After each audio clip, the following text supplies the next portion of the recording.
ജലപരിമിതി ഇല്ലായ്മ കാരണം പുതിയ യന്ത്രങ്ങൾ നമ്മൾ എല്ലാവരും ഉപയോഗിക്കുന്നുണ്ട്.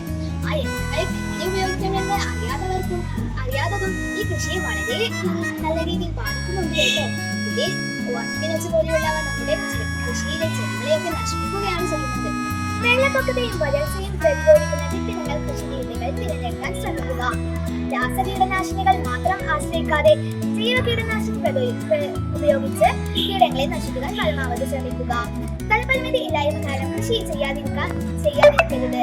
ടെറസിലെ കൃഷി, ഹൈഡ്രോപോണിക്സ് എന്ന ഈ പുതിയ കൃഷിരീതികൾ പരമാവധി ചെയ്യാൻ ശ്രമിക്കുക.